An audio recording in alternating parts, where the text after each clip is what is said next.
हमने 7A की धारा लगा रखी है। अब 7A है क्या आपके साथ? पता नहीं मुझे तो कोई कानून होगा, हम सर पढ़े लिखे तो है नहीं इतने, कोई कानून की धारा होगी पीएफ वालों की।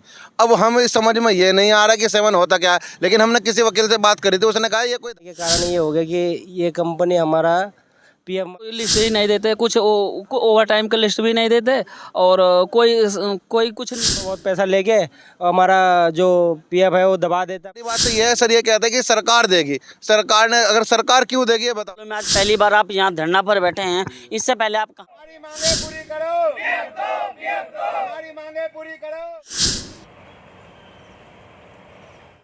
आइए क्या कारण है जिन उन लोगों के पास, उन मजदूरों के पास जो कि उनके पास उनका पीएफ नहीं पहुंच रहा है। चलिए बात करने की कोशिश करते हैं। और सबसे बड़ी बात, उन लोगों के द्वारा हमारी जो जानकारी मिली है, उनका साफ तौर पे कहना है यहाँ से आज यह कंपनी बंद हो जाएगी और फरीदाबाद शिफ्ट हो जाएगी। कहीं ना कहीं इन लोगों के ऊपर भी एक बड़ी आगाज़ टूट पड़ी है। चलिए जानने की कोशिश, देख सकते हैं कितने काफ़ी लोग हैं और उनसे बात करते हैं किन किन समस्या से वो गूंज रहे हैं। अभी तक इतनी समस्या इनके साथ हो चुकी है और पिछले 3 सालों से जिस बंदे को पीएफ नहीं मिला है, वो जहाँ तक कि उसकी सैलरी पूरी नहीं मिल रही, उसे लेकर क्या कहेंगे? जी क्या नाम है आपका? ब्रिजेश शुक्ला मेरा नाम है। शुक्ला जी, आपका लगभग सुनने में आ रहा है 3 साल से पीएफ नहीं मिला है जी। तो उसे लेकर क्या कहेंगे? पीएफ तो मेरा मिलना चाहिए सर, और काटते रहते हैं। और एमडी साहब बोलते हैं कि जमा करूँगा, और जमा भी नहीं करते, और कोई उसका वो नहीं देते, स्लिप वगैरह नहीं देते, और बोलते तो मिल जाएगा।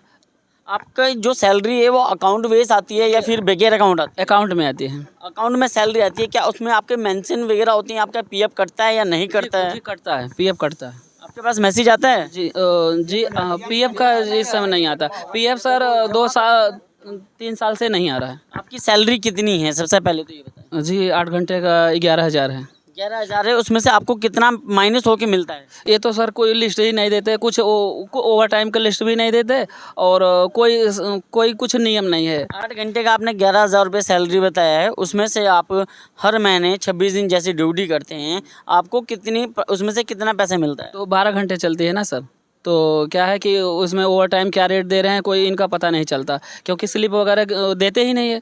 आपको आपके अकाउंट में लगभग हर महीने कितनी अमाउंट आती है? 12-13 हज़ार। 13, हाँ। तो आपका जो पीएफ है आपका उसका पता नहीं चल रहा है? जी नहीं, पता नहीं चला। और लोगों से भी यहाँ पे बात करने की कोशिश करते हैं। चलिए, क्या नाम है आपका? सर मेरा नाम नंदलाल पटेल है। हाँ नंदलाल जी, जी सर। आपकी कंपनी का एक पीएफ की बड़ी समस्या आ रही है, आप लोगों ने बताया जी। काफ़ी लोग की कंपनी से पीएफ कट रहा है लेकिन आप तक नहीं पहुँच रहा है, तो क्या कहेंगे? सर यही कि हमारा पीएफ जमा होना चाहिए। जब 4 साल हो गया पीएफ का कोई जमा नहीं हो रहा है, कुछ पता नहीं चल रहा है जमा होगा कि नहीं होगा, इसलिए हम लोग धरने पे बैठे हुए हैं। आपके सैलरी के अकॉर्डिंग क्या अभी तक आपको पीएफ नहीं मिला है? नहीं सर, सैलरी के हिसाब से कोई पता नहीं चलता कि हमारा कितना काट रहे हैं कितना नहीं, कुछ पता नहीं सर। चलिए यहाँ और लोगों से भी बात करने की, यहाँ की एक सुपरवाइजर भी यहाँ पे है, आइए उनसे यहाँ आइए बात करते हैं। क्या नाम है आपका? सर मेरा नाम विकास चंद्र है, और मैं आपका तहे दिल से शुक्रिया करना चाहता हूँ कि आप लोग यहाँ पर आए हमारे लिए। और हम ये कहना चाहते हैं कि हम यहाँ काफ़ी टाइम से कार्य कर रहे हैं, तो हमें काफ़ी टाइम होने के कारण ये हो गया कि ये कंपनी हमारा पीएफ मार रही है, मतलब हमारा बैलेंस से काट के हमें पीएफ जमा नहीं करे हमारा हिस्सा। तो हम इसलिए कह रहे हैं कि आपको कि यहाँ पे ये कंपनी जो है ना कि यहाँ से इसने अपना 8 महीने से नाम चेंज कर दिया अपना। क्या नाम रखा है? इसने नवयुग इंडस्ट्री से होके न्यूज़ेन कर दिया है, न्यूज़ेन किया है, तो ये न्यूज़ेन का भी इसने काट के अभी तक जमा नहीं किया हमको। हम इसीलिए परेशान हैं यहाँ पे कि ये हमारा पीएफ जमा करे। 4 साल कम नहीं होता हमारा। अब पिछले 4 सालों से आप अभी तक, आज 4 सालों में आज पहली बार आप यहाँ धरना पर बैठे हैं, इससे पहले आप कहाँ थे? सर हमने ऑनलाइन कंप्लेंट करवाई थी यहाँ पे, पीएफ विभाग में भी ऑनलाइन कंप्लेंट करवाई थी। पीएफ विभाग वाला यहाँ पे आता, अपना जेब गरम करके चला जाता है। हम यही सोचते हैं कि हमारे लिए कुछ सोचेगा, लेकिन वो अपना जेब गरम करके निकल जाता है यहाँ से। वो अपना थोड़ा बहुत पैसा लेके हमारा जो पीएफ है वो दबा देता है, अपना फाइलें दबा देता है। तो हम इसलिए परेशान है कि हमारा कुछ आगे हो सके, जितना भी हम कर सकें। चलिए और लोगों से भी बात करने की कोशिश करते हैं। आइए जानते हैं इनकी पीएफ की क्या समस्या है और किन कारणों से इनका पीएफ इन्हें नहीं मिल रहा है। जी सर पीएफ की एक बहुत बड़ी समस्या होती है इंसान की जो बचत है हम लोगों की। हम मजदूर आदमी है तो हम सोच के चलते हैं हमारा पीएफ एक बहुत बड़ी बचत है हमारी। लास्ट में नौकरी छूटने के बाद ये समझ लो हमारी नौकरी छूटी रही है सर, क्योंकि कंपनी बंद हो रही है। इसका मतलब बंद काम ढूंढने में 1 महीना लगे या 2 महीना लगे। जब सर हमारी बचत ही खत्म हो रही है, हमारा पीएफ ही खत्म हो, तो बचेगा क्या हमारे पास। हम इसीलिए लड़ रहे हैं सर, हमारा पीएफ मिले, जल्दी मिले। ये टाइम नहीं दे रहे, ऊपर से कहते हैं कल मिलेगा परसों।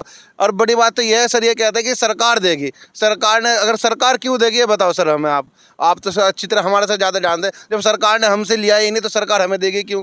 वे काटा आपने है, सरकार को तो आपको देना है उन्हें। सरकार तो जब देगी तब तुम्हें उन्हें देगे।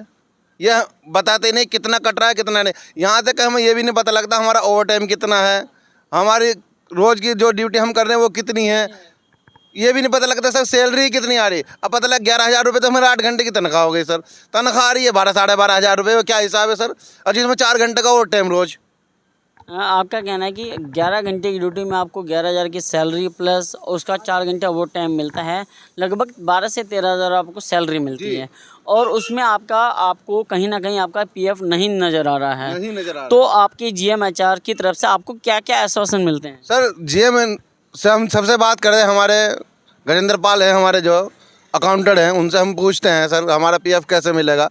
वे बोलते हैं सर आ जाएगा। हमने 7A की धारा लगा रखी है। अब 7A है क्या आपके साथ? पता नहीं, मेरे तो कोई कानून होगा, हम सर पढ़े लिखे तो हैं नहीं इतने। कोई कानून की धारा होगी पीएफ वालों की। अब हम इस समझ में ये नहीं आ रहा कि 7 होता क्या है। लेकिन हमने किसी वकील से बात करी थी, उसने कहा ये कोई धारा नहीं होती है, इतनी बड़ी धारा नहीं है ये। उस वकील ने हमें साफ साफ कह दिया कि भैया उसको इतनी बड़ी धारा नहीं है ये, इसमें तो ले देकर पेंडा छुड़ जाता है, सीधी सी बात ये है। तो कुल मिला के अगर आपको यहाँ से कंपनी आप कह रहे हैं बंद हो रही है और आप धरना पे बैठे हैं, क्या लगता है कि ये आप जैसे आप धरना पे बैठे हैं, सुबह से बैठे हैं, अभी तक कितना समय आपको यहाँ बीत चुका है? क्या अभी तक कंपनी की तरफ से आपसे कोई मिलने आया है? नहीं सर, अभी तक तो कोई मिलने नहीं आया हमारे से। अभी तक यहाँ कंपनी के किसी ने देखने भी नहीं आया कि कौन बैठा है कौन खड़ा है। खाली बस हमारी तनख्वाह आई है सर, वो भी जो आधी बची तनख्वाह थी ना वो आई है सर। ये कब की तनख्वाह है? अगस्त की 40% पहले डाली थी। अगर ये आपका पीएफ नहीं देंगे तो आप क्या करेंगे? सर वही कानूनी कार्रवाई। हम देखो कानून को ही जानते